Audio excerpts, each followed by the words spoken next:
And the challenge, ladies and gentlemen, to the first of this year. It all goes down, as you can see. We can expect fireworks at the Garden on that date.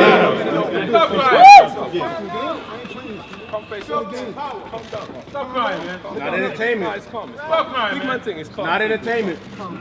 Not entertainment. Murder, man. Not entertainment. Come. Ain't nobody get out of the way. Come on, face off. Oh yeah, that's what I want to hear. That's what I want to hear. Challenger from Brooklyn, 25 fights, 24 victories, 21 by knockout. NABO, NABA heavyweight champion Terrell Victor Miller. The reigning and defending undefeated champion with a perfect professional record of 22 fights, 22 21 wins by knockout. Anthony Joshua. Let's have everyone seated at this time, ladies and gentlemen. Mike, y'all. Sissy, prima donna, that's what we need to do. At this time, we'll turn the proceedings over to Eddie Hearn for matchroom boxing. Mr. Hearn. Jarrell, relax. Jarrell, stop. Jarrell, go back. Jarrell, go back. On my mother, we cool. Jarrell, go back. He's good, man. He ain't gonna hurt him. Hands to yourself. This is mud. Hands to yourself. Take it easy, bro. Take Not entertainment. Mike, Security. Jarrell, get it, baby. Jarrell, stop it. Jarrell, relax. Don't tell about that.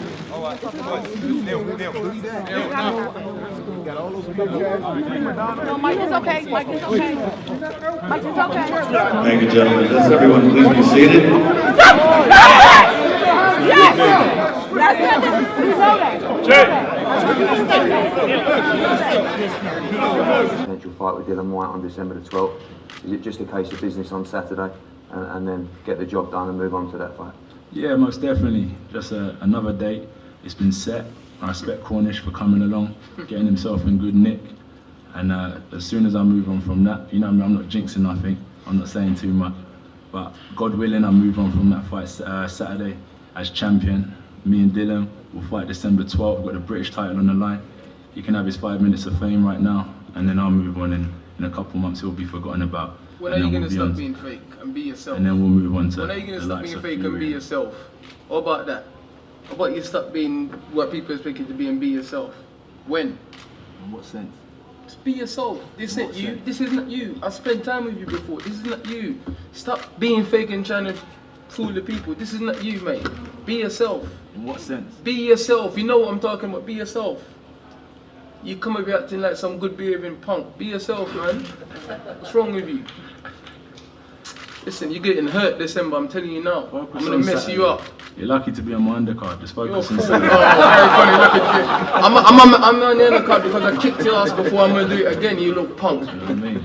Fool. Focus on Saturday. Okay, You're a fool, bro. Don't talk rubbish, man. I think You're gonna get bashed up. we'll see. We've got a bit of work to do first. And He's then, getting bashed up. I don't care what the work. He's getting bashed up. Remember, I tell you now, he's getting bashed up.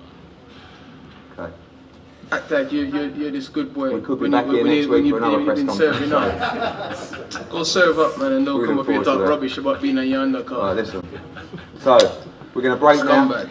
and we're going to have head-to-heads, and Yo, everybody told me his interviews I'm are so. the king. They're like, bro, how you from New York? And we got this dry ass British fish and chip dude over here. Like, he's faking, bro. boring. No He's faking like, there's with no me. animosity. To He's like, find there's the nothing with real, him. the real has stepped foot into You New know, York. he's boring. The real has stepped foot into He has New no York. character. He's not. This ain't, that's what I'm saying. This ain't about character. I'm not acting character, bro. Yeah, but What no, is you the put point? his posh This attitude ain't no on. character. Oh, okay. When does this end? When does this end? When does this trash talking end? Or this Never. goes into the Never. box? After I knock him After out, I I knock got him out, to he'll rematch go out and fight some of the other fighters I've beaten. Make a name and say he put up a good performance against AJ, put him on an undercard somewhere, still talk trash. As I said, cut him open 8 pieces. The disease will linger across his whole body. You know what a disease he takes don't one to know change, bro. He don't take one, change. 'cause You I'm- are that I'm you real are. and I just- didn't want to talk too much on the situation with Jerome Miller because it's not in my character to knock a man when he's down. However, there was a lot of things that he has said previously in the press conferences and build-ups, so I wanted to crack him in his jaw. But I know when you're in a position, you have to lead by example, and I knew that wasn't the right thing to do. But the lesson to learn in this situation is karma works in various ways. And what goes around will come back around. And I feel like he has taken fate and his own blessings out of his own hands. So sometimes be respectful. I know it's a fight, but be respectful, be appreciative, and lead by example. And what he had done is not leading by example. You know, cheats across all board will get found out, and hustlers and hard workers will always rise to the top. So good luck to everyone who's working hard, hustling, and just trying to do a good job within their means. A lot of the English see it as a one-horse race. They write Joseph Parker off. The bookies write him off, right? But when you think about it, I think experienced boxing people will go, hang on a minute. Joseph probably a bit quicker on hand speed, definitely got a better chin, and I would add mentally tougher.